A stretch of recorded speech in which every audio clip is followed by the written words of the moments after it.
Hello everyone, welcome back to our YouTube channel. तो आज की इस क्लास में हम लोग कवर करने वाले हैं क्लास 12th होम साइंस यानी गृह विज्ञान के most important subjective question answer. जी हाँ, तो आज की इस क्लास में हम लोग जितने भी सारे सब्जेक्टिव क्वेश्चन आंसर कवर करेंगे, ये सारे क्वेश्चन आपके बोर्ड एग्जाम के लिए काफ़ी इंपॉर्टेंट है। जी हाँ, तो आपको क्लास के लास्ट तक बने रहना है। अगर क्लास अच्छी लगे आपको तो लाइक कर देना है, अपने दोस्तों में शेयर कर देना है। अगर आप इस चैनल पर पहली बार आए हैं तो चैनल को सब्सक्राइब करके बेल आइकन को दबा लेना है और आपको क्लास के लास्ट तक बने रहना है और साथ साथ में आपको नोट करते चलना है। यही क्वेश्चन आपको एग्जाम में पूछने के चांसेस है। चलिए, तो क्वेश्चन नंबर 1 स्क्रीन पे आ चुका है। क्या है क्वेश्चन नंबर 1 में?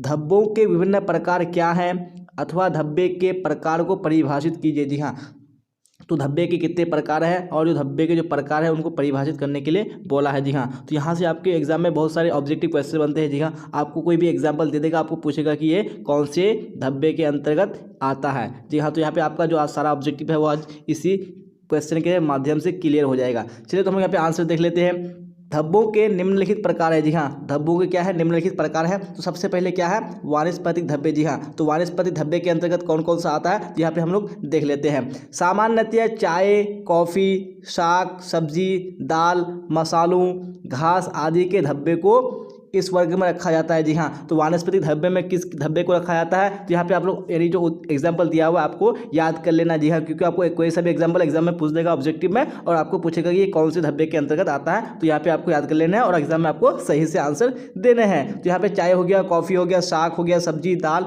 मसालों हो गया, आपका घास हो गया, ये सारे किस धब्बे के अंतर्गत आते हैं? यानी वानस्पतिक धब्बे के अंतर्गत आते हैं। चलिए, तो आप दूसरा देख लेंगे हम लोग। दूसरा धब्बे के कौन सा प्रकार है? जी हाँ, तो दूसरा प्रकार क्या है? धब्बे का जांतव धब्बे। जी हाँ, तो इस धब्बे के अंदर कौन कौन से आते हैं? तो यहाँ पे हम लोग आंसर देख लेते हैं। अंडा, रक्त, चर्बी, मवाद, चिकनाई आदि के धब्बे को इस वर्ग में रखा जाता है। जी हाँ, तो जांतव धब्बे के अंतर्गत किस किस को रखा जाता है यहाँ पे आपको याद कर लेने। अंडा हो गया, रक्त हो गया, चर्बी हो गया, मवाद हो गया, उसके बाद चिकनाई हो गया आदि को यानी जांतव धब्बे के अंतर्गत रखा गया है। चलिए, अब तीसरा जो धब्बे का प्रकार है वो कौन सा है? रासायनिक धब्बे। जी हाँ, तो रासायनिक धब्बे के अंतर्गत कौन कौन सा आता है यहाँ पे हम लोग देख लेते हैं। विभिन्न प्रकार की स्याहियों। जी हाँ, जितनी भी स्याहियाँ हैं, उसके बाद रंगों, लोह का मूर्छा। जी हाँ, यानी उसको हम लोग कह सकते हैं यानी लोह का जंग, लोहे का जंग, उसके बाद वार्निश, ग्रीस आदि के धब्बे इसके अंतर्गत आते हैं। जी हाँ, तो रासायनिक धब्बे के अंतर्गत कौन कौन से आते हैं मैंने आपको बता दिया। अब हम लोग चौथा देख लेंगे। चौथा प्रकार क्या है? अन्य प्रकार के धब्बे। जी हाँ, तो चौथे में क्या हो गया यहाँ पे? अन्य प्रकार के धब्बे। जैसे कुछ ऐसे प्रकार के धब्बे हैं जो ऊपर के किसी भी वर्ग में नहीं आते। जी हाँ, और कुछ ऐसे भी धब्बे हैं जो ऊपर के मैंने जो 3 वर्ग बताए उसमें से किसी में नहीं आते हैं, अतः उन्हें इस वर्ग में रखा जाता है। जी हाँ, तो उसको किस वर्ग में रखा जाता है? यानी अन्य प्रकार के धब्बे में रखा जाता है। जैसे आपका हो गया यानी जलने, झुलसने, कीचड़ आदि के धब्बे इस श्रेणी में रखे जाते हैं। जी हाँ, तो अन्य प्रकार के धब्बे में किसको रखे जाते हैं? जैसे आपका हो गया जलने का धब्बा हो गया, झुलसने का धब्बा, उसके बाद कीचड़ का धब्बा हो गया आदि को यानी अन्य प्रकार के धब्बे में रखा गया है। जी हाँ, तो मैंने आपको धब्बे के प्रकार के बारे में बता दिया और कौन किस वर्ग के धब्बे में आते हैं मैंने आपको वो भी बता दिया है। आई होप कि आपको समझ में आया होगा। तो आप लोग क्लास को लास्ट तक देखिए और क्लास को लाइक और शेयर जरूर कीजिएगा। चलिए, क्वेश्चन नंबर 2 को देखेंगे। क्वेश्चन नंबर 2 स्क्रीन पे आ चुका है। क्या बोला जा रहा है क्वेश्चन नंबर 2 में? चलिए, ध्यान से सुनने की कोशिश कीजिए आप लोग और साथ साथ में नोट कीजिएगा। प्रतिरक्षा को परिभाषित करें। जी हाँ, जो प्रतिरक्षा है जिसको हम लोग इंग्लिश में क्या बोलते हैं? इम्यूनिटी बोलते हैं। जी हाँ, तो यहाँ पे इम्यूनिटी को आपको परिभाषित करने के लिए बोला, किसको बोलते हैं? चलिए, तो यहाँ पे हम लोग आंसर देख लेते हैं। प्रकृति की ओर से मनुष्य को रोगों से लड़ने की स्वाभाविक क्षमता प्राप्त है। जी हाँ, जो प्रकृति की जो ओर से है मनुष्य को एक क्या है? रोगों से, जी हाँ, जो बीमारियों से लड़ने की क्या है? स्वाभाविक क्षमता प्राप्त है। जी हाँ, नेचुरल क्षमता प्राप्त है। इस क्षमता को प्रतिरक्षा कहते हैं। जी हाँ, और इसी क्षमता को क्या बोलते हैं? प्रतिरक्षा बोलते हैं, यानी इम्यूनिटी बोलते हैं। यह क्षमता हमें रोगों के जीवाणुओं के प्रभाव से बचाती है। जी हाँ, और जो इम्यूनिटी है, जी हाँ, जो प्रतिरक्षा है वो क्या करती है? हमें जो रोगों के जो जीवाणु हैं उसके प्रभाव से क्या करती है? बचाती है। जी हाँ, सुरक्षा करती है। यह अलग अलग व्यक्तियों में अलग अलग होती है। जी हाँ, और जो प्रतिरक्षा होती है क्या होती है? यानी अलग अलग लोगों में क्या होती है? अलग अलग होती है। सब में जो इम्यूनिटी होती है वो एक जैसी नहीं होती है। यह क्षमता 2 प्रकार की होती है। जी हाँ, और जो प्रतिरक्षा है वो कितने प्रकार की होती है? 2 प्रकार की होती है। जी हाँ, एक हो गया आपका प्राकृतिक प्रतिरक्षा, दूसरा आपका हो गया कृत्रिम प्रतिरक्षा। जी हाँ, तो मैंने आपको बता दिया तो प्रतिरक्षा किसे बोलते हैं और मैंने आपको बता दिया कि वो कितने प्रकार की होती है। चलिए, तो क्वेश्चन नंबर 3 को देखेंगे। क्या बोला जा रहा है क्वेश्चन नंबर 3 में? चलिए, आप लोग इसी तरह ध्यान से सुनने की कोशिश कीजिएगा। क्या है क्वेश्चन नंबर 3 में, प्राथमिक रंग को परिभाषित करें। जी हाँ, तो प्राथमिक रंग किसको बोलते हैं उसको हम लोग यहाँ पे डेफिनेशन के माध्यम से देख लेते हैं। रंग व्यवस्था में कुछ रंग प्रधान होते हैं। जी हाँ, जो रंग व्यवस्था है उसमें जो कुछ रंग होते हैं वो क्या होते हैं, प्रधान होते हैं। जी हाँ, जिन्हें हम लोग क्या बोलते हैं, प्राथमिक रंग बोलते हैं। जी हाँ, जो रंग प्रधान होते हैं उसको हम लोग क्या बोलते हैं, प्राथमिक रंग कहते हैं। सफेद, लाल, नीले तथा पीले रंग को प्राथमिक रंग कहते हैं। जी हाँ, तो प्राथमिक रंग के अंतर्गत कौन कौन से रंग आते हैं, सफेद हो गया, लाल हो गया, नीला हो गया तथा पीला हो गया। ये रंग स्वतः निर्मित होते हैं। जी हाँ, और जो ये प्राथमिक रंग है ये क्या होते हैं, स्वतः यानी अपने आप क्या होते हैं, निर्मित होते हैं, किसी दूसरे रंग के सहयोग से नहीं बनते हैं। और जो प्राथमिक रंग होते हैं ये किसी दूसरे रंग के मिलने से या रिएक्शन से ये नहीं बनते हैं, ये क्या बनते हैं, स्वतः यानी अपने आप बनते हैं। इन्हें प्राकृतिक रंग भी कहा जाता है। जी हाँ, और जो प्राथमिक रंग है उसको प्राकृतिक रंग भी हम लोग कह सकते हैं।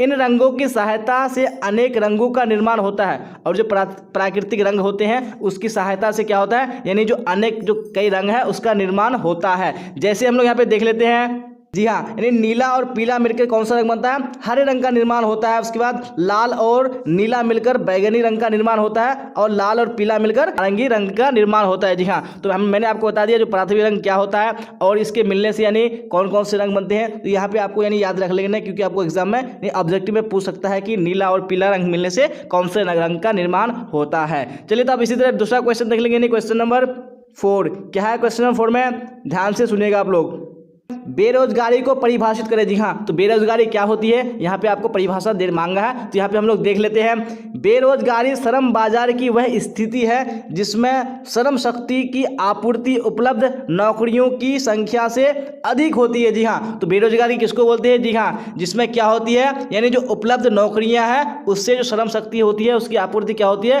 काफी अधिक होती है। जी हाँ, यानी नौकरियां क्या होती है, कम होती है और जो श्रम शक्ति होती है उसकी संख्या क्या होती है, अधिक होती है। वास्तविक अर्थों में, जी हाँ, तो वास्तविक अर्थों में बेरोजगारी उस स्थिति को कहते हैं जब काम करने के इच्छुक व्यक्तियों को उसकी सामर्थ्य के अनुसार पर्याप्त समय के लिए काम ना मिलता हो। जी हाँ, और वास्तविक अर्थों में हम लोग ये भी कह सकते हैं कि बेरोजगारी उस स्थिति को कहते हैं। जी हाँ, यानी जब काम करने के जो इच्छुक व्यक्ति होते हैं और उसकी जो सामर्थ्य है, जी हाँ, यानी जो उसकी जो एबिलिटी है, जो उसकी जो योग्यता है उसके अनुसार उसको पर्याप्त समय में काम ना मिलता हो, उसको हम लोग बेरोजगारी बोलते हैं। जी हाँ, यानी जब उसको यानी जो नौकरी मिलनी चाहिए, जब उसको काम मिलना चाहिए लेकिन उस समय उसको काम ना मिले, उसी को हम लोग क्या बोलते हैं, बेरोजगारी बोलते हैं। जी हाँ, तो मैंने आपको समझा दिया बेरोजगारी किसे कहते हैं। चलिए अब इसी तरह अगला क्वेश्चन देख लेंगे, क्वेश्चन नंबर 5, और आप लोग क्लास को लास्ट तक देखिएगा और अपने दोस्तों में शेयर जरूर कीजिएगा। चलिए क्वेश्चन नंबर 5 स्क्रीन पे आ चुका है। क्या है क्वेश्चन नंबर 5 में, डिटर्जेंट यानी अपमार्जक क्या है, संक्षेप में बताइए। जी हाँ, जो अपमार्जक, जी हाँ, डिटर्जेंट है वो क्या है, उसको आपको संक्षेप में उत्तर देने के लिए बोला है। चलिए तो हम आंसर देख लेते हैं। डिटर्जेंट संश्लिष्ट कार्बनिक यौगिक है। जी हाँ, तो संश्लिष्ट का मीनिंग क्या होता है, जी हाँ, कॉम्प्लिकेटेड क्या है, ये कार्बनिक कंपाउंड है, कार्बनिक यौगिक है। इनका निर्माण संतृप्त तथा असंतृप्त दोनों प्रकार के ही हाइड्रोकार्बनों से किया जाता है। जी हाँ, तो आपको याद रखने हैं जो डिटर्जेंट है उसका निर्माण कैसे किया जाता है, यानी संतृप्त और असंतृप्त दोनों प्रकार के हाइड्रोकार्बनों से किया जाता है। डिटर्जेंट में वे सभी गुण विद्यमान होते हैं जो वस्तुओं की स्वच्छ धुलाई के लिए आवश्यक होते हैं। जी हाँ, तो डिटर्जेंट होते हैं उसमें यानी वो सभी गुण होते हैं, जी हाँ, जो वस्तुओं की क्या करते हैं, यानी स्वच्छता और धुलाई के लिए क्या होते हैं, आवश्यक होते हैं। डिटर्जेंट द्वारा हर प्रकार के जल से वस्तुओं की धुलाई की जा सकती है। जी हाँ, और जो डिटर्जेंट है इससे हर प्रकार के जल से वस्तुओं की धुलाई कर सकते हैं। जी हाँ, यानी हार्ड वाटर और सॉफ्ट वाटर से भी यानी हम लोग वस्तुओं की धुलाई कर सकते हैं।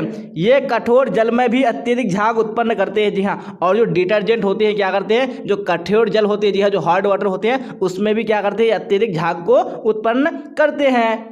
डिटर्जेंट कम मात्रा में इस्तेमाल होते हैं तथा परिणाम स्वरूप सस्ते पड़ते हैं। जी हाँ, और जो डिटर्जेंट होते हैं ये क्या होते हैं, बहुत ही कम मात्रा में इस्तेमाल किए जाते हैं और ये क्या पड़ते हैं, परिणाम स्वरूप इसका क्या होता है, यानी जो कॉस्ट पड़ता है सस्ता पड़ता है। जी हाँ, तो मैंने आपको बता दिया डिटर्जेंट क्या है, मैंने आपको संक्षेप में समझा दिया। आई होप कि आपको क्लास समझ में आया होगा, तो आप लोग लाइक कीजिएगा और अपने दोस्तों में शेयर कीजिएगा। अगर आप इस चैनल पर पहली बार आए हैं तो चैनल को सब्सक्राइब करके बेल आइकन को प्रेस कर लीजिएगा। अगर आपने अब तक टेलीग्राम चैनल पर नहीं जुड़ा है तो जुड़ जाइएगा, लिंक डिस्क्रिप्शन में डाला हुआ है, क्योंकि जितने भी सारे क्लासेस होती है सबका लिंक वहाँ पे डाल दिया जाता है ताकि आप टाइम पे क्लास को कर सकें, और वहाँ पे पीडीएफ नोट्स भी डाले जाते हैं। चलिए तो यहाँ तक बने रहने के आप सबका धन्यवाद। फिर मिलेंगे अगली क्लास में। Till then bye bye, tata, see you on the next class.